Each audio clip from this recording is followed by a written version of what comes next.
Welcome to Denmark. Those of you, the most of you who are from other countries, and of course also welcome to the Danish participants. I can't explain how delighted I am to welcome you here. A very good mix of people that I have never seen, but who have wanted to come and join us on the basis of whatever rumors they heard or the announcement of the conference. And then also a substantial crew of people who, at least for me, seem like good old friends, buddies that you see maybe sometimes only every second year when the Researching Work and Learning Conference is taking place. Sometimes some of them I've met more frequently at other occasions. But there is a point in this keeping up a community by just meeting regularly and keeping up a feeling and an understanding of existing as a community across several continents. Not all, I have to say, but several. We will have the main part of the conference in Roskilde University. We will meet there tomorrow. But we found it appropriate and also very practical to make the opening of the conference here in the Workers' Museum in Copenhagen. This building and the function of this building reflects the culture of work and organized labor. It has been established by the Danish labor movement, and in a little while you will have an introduction by the director of the museum to the museum, and you will have the opportunity afterwards, or maybe during the talks if they get too boring, to go around in the exhibitions and see what they tell about the past and present of labor movement. We had, it is the 10th anniversary of Researching Work and Learning. It is number 6 as it appears from the name, and 6 times make 5 intervals each 2 years, so it is the 10th anniversary.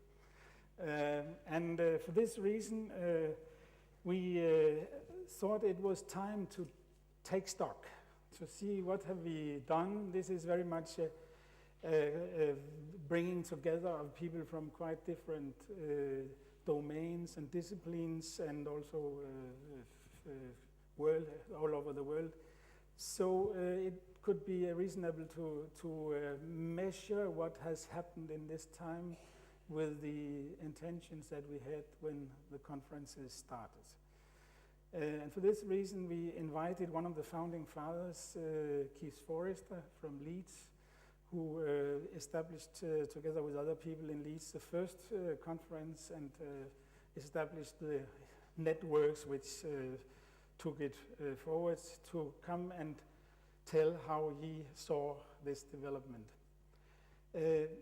We met, I have met what maybe will appear as a problem with elderly people increasingly. He has retired, and instead of enjoying all the time, he would then have to take stock on his work-life experience. He would rather take care of his family and friends. But I bring a great greeting from Keith, whom many of you know. He is well and probably is in more interesting circumstances than being here. So we instead decided to make a small rearrangement. We invited Peter Sorchak, who is also one of the veterans of the RWL, to give his account of the development of the domain, the research area, of course with a view to the way in which the conferences have played a role in this.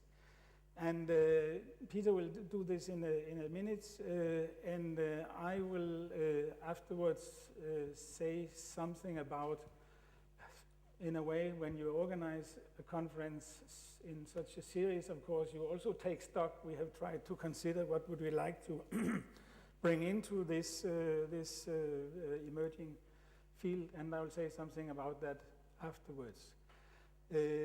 Now should be a few minutes of introduction to the Workers' Museum. Is Peter Ludvigsen here? Good, thank you. Peter Ludvigsen is the director of the museum, and instead of I telling about it, I think it's better to have it from the horse's own mouth. Welcome, thank you.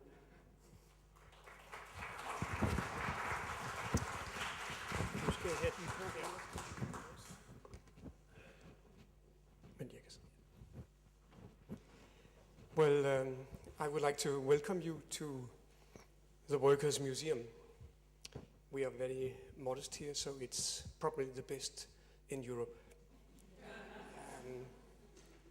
And when you are going to work with work and learning, I can start a little by introducing you the secret of the good Danish flexicurity system. We tried amongst colleague institutions in Europe to create a program, no, not a program, a project under the EU 2007 cultural projects in EU about flexicurity, because we regarded flexicurity as a cultural phenomena. They didn't do that in Brussels, so we didn't come through with it, but it could have been very interesting if we could have done that, because it would have been a great learning project to especially the eastern part of Europe. But when I started with that, then it's because I would like to introduce to you some parts of the room you are in here, because by means of that you are able to understand something about the Danish trade unions and the Danish workers' movement. This house is made in 1879 by the workers themselves. They didn't have any opportunities to meet in what they at that time called the International. It's the same word in Danish. And some of them were thrown to jail, as you know it from other countries, and the leaders were sent to United States with a small amount of money and in order not to come back. They almost didn't come back. But they built the house here. It took them some 8 years to create first the money and then to build the house. It's built over on the old fortification system around Copenhagen that was given free in the middle of the 19th century. And it is, as a matter of fact, a bourgeois part of Copenhagen. But the workers settled here, and they opened in April 1879 with what was en vogue at that time. That means a masquerade. So that was how they introduced the house. The point is that they did it themselves and created everything themselves. It has been a very big problem to us later, because when we started making the museums, or the museum, we had to rebuild a very big part of the house, and it's not very good. It's not very well done. The point from the beginning was that it was the trade unions that created the house. Their members did it. And you can see here over the doors, those tabula, or what you would call them, they are created by the unions that were in the house in the 30s, and they had been there from the very beginning. You can see the miller, the baker, the bricklayer, the carpenter, and so on. And at the same time, you can see that there you have one of the main points in the Danish trade unions, that it's not, for instance, in industry unions or transport unions. It is the old handcraft that created the different unions, and that's still exactly as it is. That's one of the big differences from Denmark to the rest of the world, but at least the rest of Europe. This house was then the center. It's one of the first in Europe. It's probably one of the first in the world. There are some smaller strike schools, as they call it in England, but I used to say that in northwest part of Europe, this is the first. They had some Catholic workers' houses in Belgium earlier, but they are not the same as the good trade unions, of course, socialists. This house was a center. Later, several other meeting halls were created in Copenhagen, because in the run of some 30, 40 years, the trade unions became a very important part of the Danish society. In the 60s, 1960s, the situation changed so much that the unions started to build their own houses, big houses, beautiful houses, around in Copenhagen. And at that time, this house here lost its opportunity to, let's say, have a good turnaround. And after some years, in 1882, the Workers' Museum was created, and in 83 we started totally from the bottom. We didn't have anything at all. And we took over a house that more or less was ruined. And that was, of course, a pity. You can see it when you have the room here. I talked about the wood cuttings over the doors. Several of you have, of course, recognized the ceiling and the painting behind me. And all in all, a reasonably beautiful room. That is the center of that this house is a listed house. And in that connection, we have just started a work to try to find, in a worldwide scale, workers' monuments that would be worth listing on the tentative list to UNESCO's World Heritage List. And this one here is the first. We have, as a matter of fact, started it right now. And it's even myself that make it. It's my idea, and I want to get it started. It will take some years, but I'm rather sure that in some 10 years, you will have a competitor to all the castles, churches, and what it is on the UNESCO heritage list. And that will exactly be some 10, 12 workers' monuments worldwide. It will probably be dominated by Europeans, and the leading one will be this year. It is because we are not only a museum, and I'll tell you a little about the museum too, we are too a monument in ourselves. I mean, this house is a house where the trade unions of Denmark have their soul. They still have it. It's very important. And that means that we get heavily supported by the Federation of Trade Unions. And if we didn't do that or didn't have that support from the beginning, then we wouldn't have existed. Because we were one of the first workers' museums, and it was not popular when we started. It was on the contrary. But the room here was in a way the nerve. It shows what those different trade unions could do to a house. Because it started very naked. They didn't have any money, so it was planks on the floor, a white ceiling, two stores in every end, what do we call it, every end, to create some heat, and a picture at that time of a tropical island with a palm tree on it. But from here, they stood, and they didn't do as I do, because the room is built to speak it up, so that everybody can hear. And that was one of the points. It's a little easier with the electrical support here. But this painting is, in a way, a part of the story that you can read in this room. It's from 1904. We brought it to the light again after it had been the background under 2 layers of wood and some gray paint. It's made in 1904, and it's made by the Painters Union, because a painter at that time, he could paint a picture. And that was exactly what they did here. And you get 1 point more.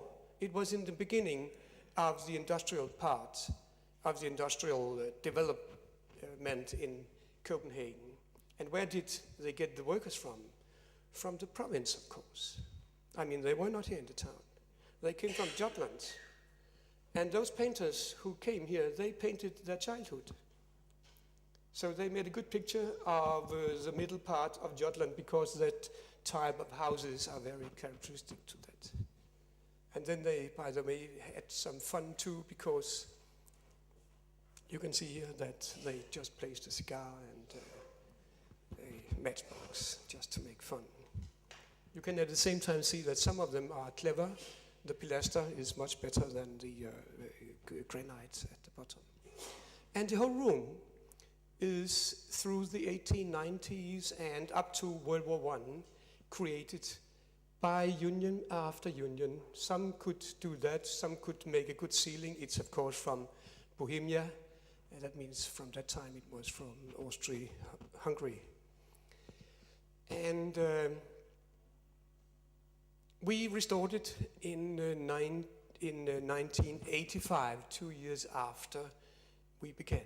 And we did it on purpose, because when we started, we only had the chance because the Federation of Trade Unions wanted to give us a kick from the beginning, the economical kick. I was the first one who was here, nobody else, and I got a table and a chair to work with from the vice chair of the Federation of Trade Unions. And he forgot some papers in one of the drawers.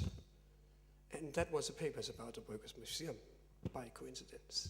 And in that one stood that, it was okay. He was against, but okay for this time. But next year, we had to discuss this here seriously. So the first thing I did was to go to the listing authorities and say to them, maybe we should try to list the first workers' building in Europe. Wasn't that an idea? And they said yes. And that's where the part of it that is the monument, and which is a very important part of the museum, started. And at the same time, it was a little more difficult to change the support. And they have supported it ever since, very much even. The next point was to try to create a museum. We didn't have anything. It was a lot of rats in the bottom areas, and windows were not where they should be in a part of the building, and so on and so on. And we started a campaign in the first term just to get something. And when you go around and see the exhibits, you're going to see the exhibits afterwards, aren't you? Okay. Then you come to right here you have an exhibition about the 1950s, about everyday life for a working family in the 1950s. That one we made in 1984. We only made it for putting it on show for half a year, but we still have it. It ended up being extremely popular, and as a first time, we prolonged it half a year, and then half a year, and then we just made it a permanent exhibit, and we still have it. But the point is that exhibit is made by the objects that people came to us and gave to us in the 83. It was exactly in 3 months in 1983. We announced it in the Federation's papers, and they came in that amount that we got 12,000 objects for creating exhibitions through 2 months, March and April in 1983. It took us 6 years to register them afterwards, but we made that exhibit that you're going to see.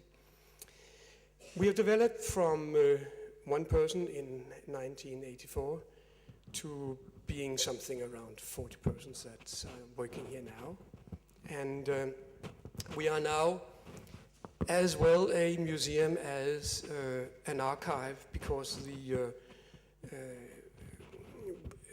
what is it called? Workers' Movements Archives and Library is a part of the museum too. They are, that part is, as a matter of fact, the old part, because it is 100 years old. It was 2 weeks ago, while the museum is only 25 years. But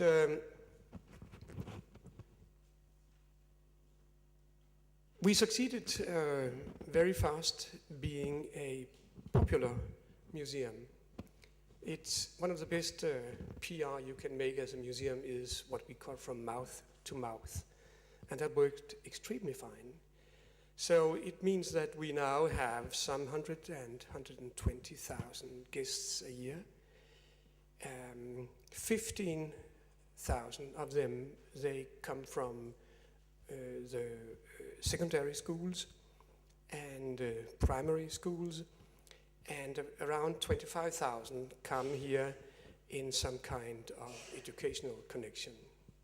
The rest are normal people like you and tourists and people from the province.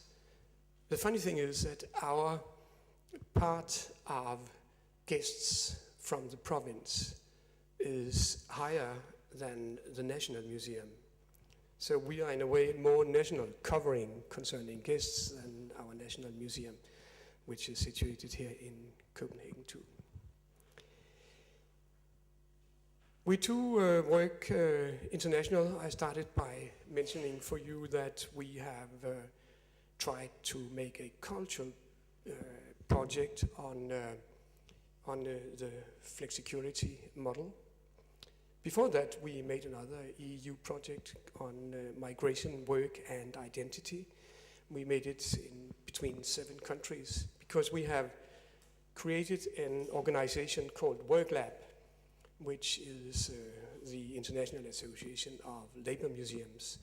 One of the points is that we are all beginners, and why not learn from each other, and why not tell the other all the nice mistakes you have done yourself, because they are going to do them, or make them too.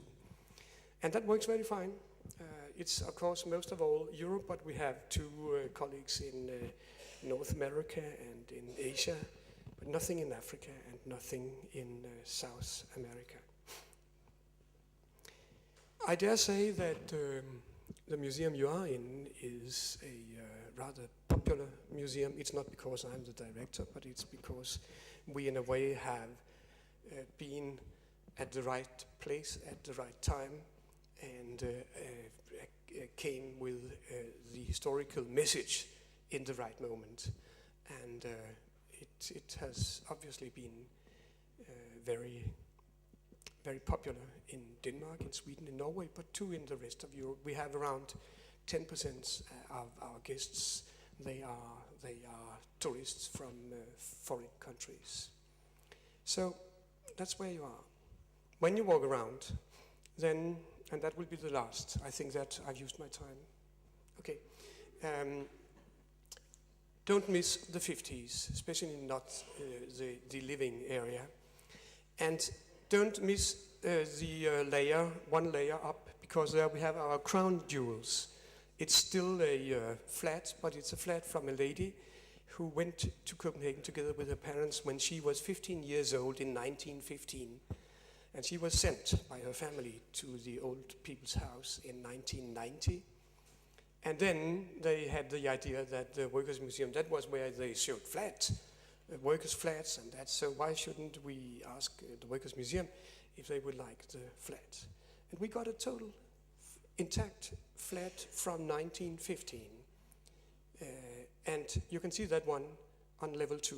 It is, as a matter of fact, as we found it, she hadn't touched it. She lived there from she was 15 till she was 19, and she bought a television, a radio, and that was it. And those two parts she brought to the old people's house.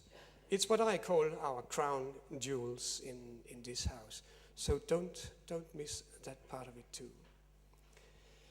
Yes, welcome. It was just some kind of skating over the history of the house here, but when you come back as normal tourists later, when you find out that Denmark is nice and Copenhagen is even better, then please come back here and have a good time here. Thank you.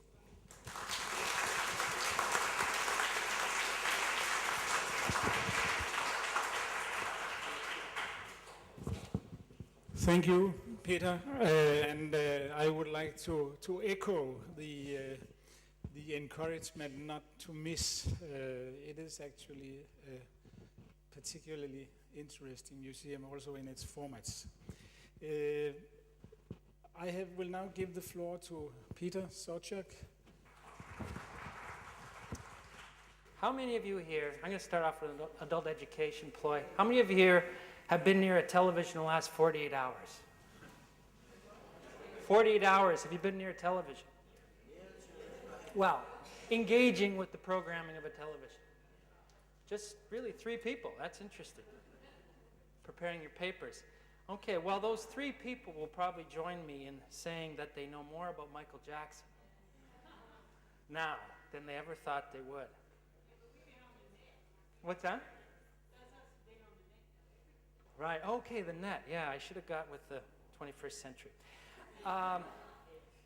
Okay, as Henning said, I was asked to prepare some comments in lieu of hearing from Keith Forrester. I was very much looking forward to hearing from Keith Forrester, and if he doesn't come into the room at some point, I will actually speak for him at some point at the end there to tell him what really was going through his mind when he thought up this conference series, he and his colleagues. In this opening presentation of the conference, though, I want to take an opportunity to try to stimulate your thinking about the field of workplace learning as a whole. If you're like me, you would tend to spend a lot of your time focused on your own work, your own specific community of scholarly discussions, so on and so forth. And it's rare that we have, or are required to, or have a chance to really think about the field as a whole. And my goal is just to stimulate your thinking a little bit in this area, if it hasn't been stimulated already in one way or another. Like the relatively small number of researchers who've attempted to grapple with this wholeness of the field, I've recently come to see that it's a very difficult challenge to do this. For me, and perhaps for you too, however, the process of struggling to think about the wholeness of the field produces an enormous learning opportunity, which at minimum forces a person to think deeply about their own work. After all, what could be more valuable to understanding one's own work than to know better how it relates to that of others? By way of introduction, I think it's important to note that it's no coincidence that the last 2 decades have seen a rapidly growing interest in our field in workplace learning research. In the late 1990s, I don't know whether it was the water or something going on in Southeast Australia. Maybe it was the Howard government somehow or something, but Australian researchers seized on this interest in workplace learning, and to my mind brought incredibly new focus to the field in the late 90s. I'm talking here about David Bowden, John Garrick, and Paul Hager, and a few other colleagues as well. They responded, as I said, in such a way as to ratify, in my mind, at least among scholars, this interest in workplace learning. But it wasn't just a series of writings that ratified this interest. In fact, it was a range of global trends, as most of you know, globalization and deregulation, and the forces that have contributed to these broad trends. Ever-increasing number of countries, in fact, have specifically made policy claims that they aim, everyone aims, apparently to become the most knowledge-intensive production countries in the world. And all this has also led to an expanding interest amongst virtually all stakeholder groups in workplace learning as never before.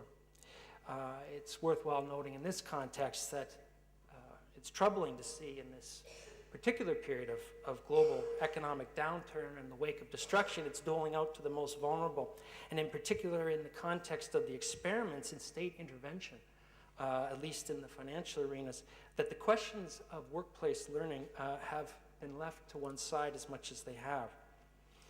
Just speaking about my own community where I grew up, it's actually a classic one industry town.